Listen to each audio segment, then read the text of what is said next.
So you see that it's not about experience. Of course, some people who are experienced see this, and so that's why they're able to charge more. But the reason why someone is able to charge more doesn't have to be the experience, but rather how they see what they do.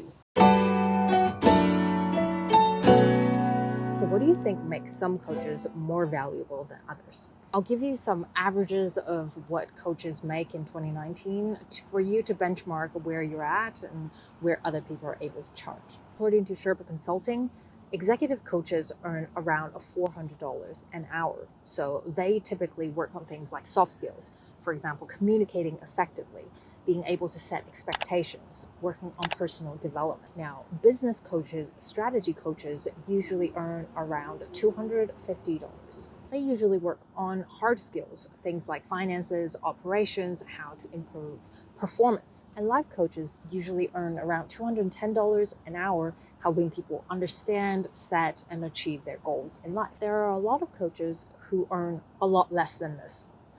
But there are also a lot of coaches who earn more than just the average.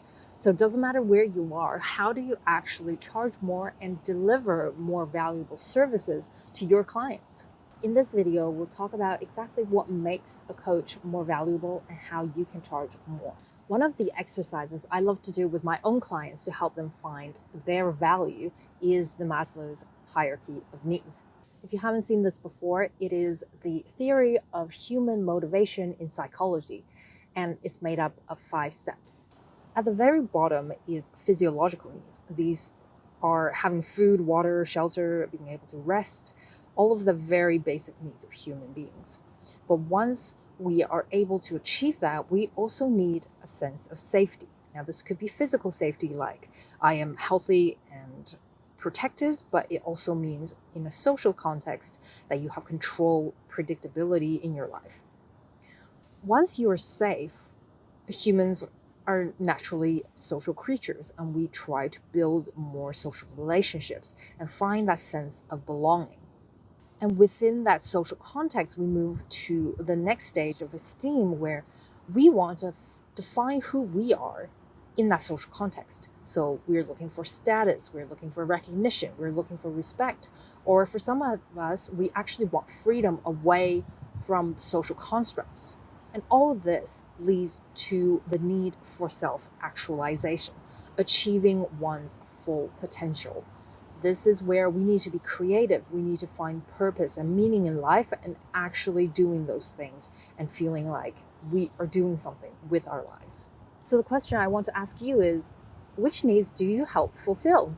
A coach, consultant, facilitator who is able to deliver more value is someone who's able to bring their clients closer to self-actualization.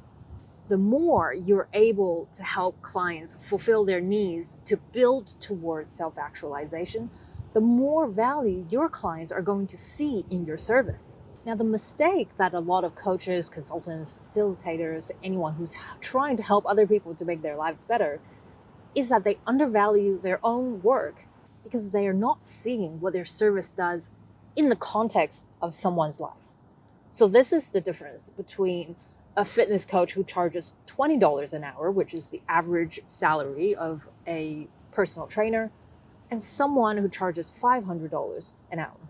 The $20 fitness coach sees their job as being able to help their clients create a workout plan so that they're able to achieve their weight loss goals. Once they come to the gym, they want to make sure that they are in good form and they are going through the exercise. Right? You've got accountability, you've got your expertise in helping them create a program that's fit for their goal. So it's not too bad, right? But why do they only charge $20? Now, the $500 an hour fitness coach approaches her services very, very differently. In this case, it's not about exercise. It's not about a workout. It's not about coming up with a plan. It's about using that as a tool to achieve something greater. Help her client actually feel confident, help her client self-actualize, right? Achieve their full potential by not being comfortable with their weight or whatever it is. They know that is actually impeding them in other parts of life. So they are using their service as a way to help their client build confidence and achieve more in life. So when it comes to building a workout plan, it's going to be very different because the goal is different. For the $20 fitness coach, it's about, okay, there is a weight goal that you want to get to within a certain period of time. So we're going to build towards that, right? They build a pretty tough workout. You have to push yourself. You have to have pretty strict diets in order to get the weight off within a certain amount of time. But if your goal is to help someone build confidence, the plan is completely different, right? You want to build so that they get small wins. So they might actually enjoy exercise. They might actually see their body change over time and they can actually keep it off instead of going on super strict plans and then something happens and you eat too many bags of chips because you're frustrated and tired and drained from all this exercise. And then you have to go through this cycle over again, right? So that $20 coach and the $500 coach focuses on very different goals for their clients. It's all about connecting it back to the fundamental human need of wanting to reach our full potential. It's all about self-actualization. If you can help someone actually find themselves, find their purpose, find their meaning, and reach their full potential, that is so valuable to anyone who's looking for help. So you see that it's not about experience. Of course, some people who are experienced see this, and so that's why they're able to charge more. But the reason why someone is able to charge more doesn't have to be the experience, but rather how they see what they do, how they look at the value of what they deliver. Now, I want to iterate this for all of the coaches out there that are not helping people with their business, that are not helping people with life coaching, right? These are probably the most obvious ways that you can link to self-actualization. But if you are doing anything that helps people be more creative, find purpose, find meaning, find confidence in themselves, you are helping people with self-actualization. So please don't think that you have to force yourself to be a business coach, to be a life coach in order to earn more. That is not true. That is the limit that you're putting on yourself. The fact is, you need to think about, instead of, am I helping people with their business? Am I helping people, work through life? Is how can you tie your service to self-actualization so that people find more value in what you do? Take the time to map out the needs that you help solve on the Maslow's hierarchy of needs so that you understand actually what kind of value are you bringing people? How are you helping them build towards self-actualization? You have to be really intentional about what you do. This is a choice. This is by design. This is not someone else telling you what you're doing. Okay, you have control over that.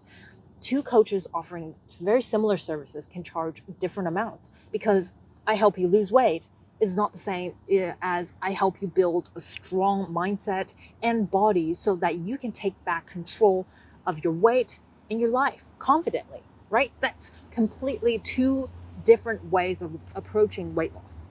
Now, you might ask, okay, I get it, right? We are helping people achieve their full potential. That makes sense. But how do I actually go about helping them do that? The answer might be surprising.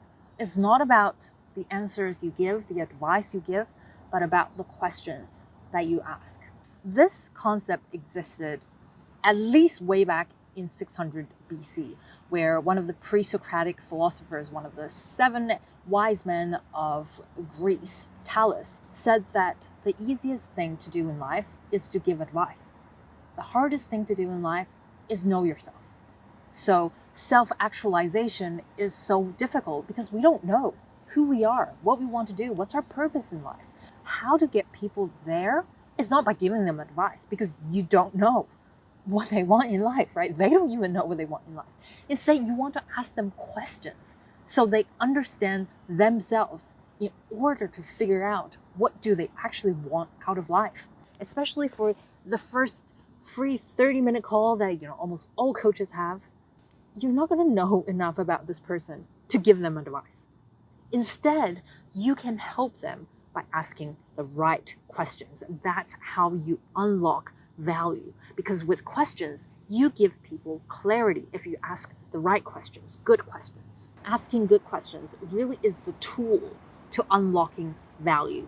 And in the Harvard Business Review, these are some of the things that you can think about when you want to ask good questions. First, you want to be able to create clarity with your question. What do they need to think through? What are you trying to communicate with them?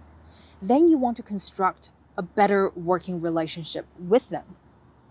You don't want to put them in a defensive mood. You don't want to make them feel like they're inferior and you're better, but you want to make sure that you have a relationship that's open, that they can actually explore these big ideas with you. You want to help people think analytically and critically. A lot of the time we stop at the first level, but you want to help them go deeper, analyze it a bit more. Why does that happen? Then you want to inspire people to reflect and see things in fresh, unpredictable ways. This is really important because we get stuck because we just have our own perspective. But when someone says the same thing in a different way, all of a sudden it unlocks a lot of different thoughts, a new way for us to think about something. So you want to be able to help people do that. You want to be able to encourage breakthrough thinking. Are there new ways of doing this? Is the social construct around you really limiting you, or can you actually go beyond them? Really importantly, these questions challenge assumptions, right? And this is why we assume, okay, I need to have a lot of experience to charge more money, to be more valuable of a coach. I need to, have formal training in this and that, and have that title in order for me to then start my business. All of these things, challenge them. Are they really true? Do you really need all of those things before accomplishing what you want? And also, they help create ownership of solution. That we are not the victim, right? If something is not working, there are things that we can do to make it better, that we are in control, that we can actively go about and find our way to self-actualization. And you can be the guide. I know this is a lot, and even with my clients, we take a lot of time to work through good questions, and it really takes some practice. But these are good guides for you to start thinking about the type of questions that you can ask your clients to help them find more clarity. Let's use a super simple example to demonstrate this. Come back to that fitness coach we talked about, right? One of the questions you could be asking is, what is your weight goal? Right? This seems very reasonable, and your client might say, I want to lose 10 pounds. Now, a better question to ask then is, why do you want to lose 10 pounds? This is trying to give the client clarity around why 10. Most people, they don't actually know why 10. It was a round number. It sounds something somewhat reasonable to do, right? I've seen other people do it before. Now, what I've seen from some fitness coaches, for example, is that they bring out a model of what 10 pounds of fat looks like versus 10 pounds of muscle. And they talk about it. Weight loss might not be what you're looking for. What you're really looking for might to be look more toned, in which case you want to put on muscle. And so you might have lost all of this weight, but you gained muscle. So your weight actually might not change that much. Is that okay? Like, is that actually what you want? Do you actually want to lose the weight and not gain muscle, or gain a little muscle? Or are you actually looking to feel stronger and look toned, right? That helps people get clarity. Now they understand what their actual goal is, and they have a better way of thinking about weight loss in general and what they want out of going to the gym. This is one of those patterns that you'll see over and over and over again if you ask the right questions. It happens with every single one of my clients. They might want to come in with, I want to hit a $10,000 month. I want to hit a $100,000 year, month even. I want to be a millionaire in 3 years. I want to get 100,000 subscribers on YouTube. You ask them all of that, but why? All of a sudden it's more about, okay, I want freedom in the work that I do. You don't need $100,000, and you don't need to be a millionaire to do that. You can do that a lot sooner, right? You can actually achieve your goal a lot sooner. You actually don't want to work yourself really hard for the next 3 years in order to hit that $1 million goal. Instead, you actually want freedom. You want time. For some people, it's about living that digital nomad life. What you probably need like $1,000 to start with that, right? So then they realize, oh, actually, now I have a clearer path of where I want to go. Now I see how the puzzle pieces fit together. So you, as the coach, want to be the one help them realize what they actually want, instead of just being taking the order of, okay, I want to lose 10 pounds. Okay, so here is what you need to do. Help them a little bit, right? You are a few steps ahead of them, so you can see that sometimes what they say they want is based on the symptoms that they're seeing, but it's not getting to the root cause. So you want to be the one that help them get there, and that's how you can charge more, because you're actually helping them do what they want with their life. You're giving them that clarity. So the two things you need to understand is, one, that you want to know what needs you help fulfill and how you help people build towards their self-actualization. And the way to do that is by asking good questions. If you found this helpful, make sure you give it a thumbs up, subscribe if you haven't already. It really helps the channel, and I will see you in the next video. Bye.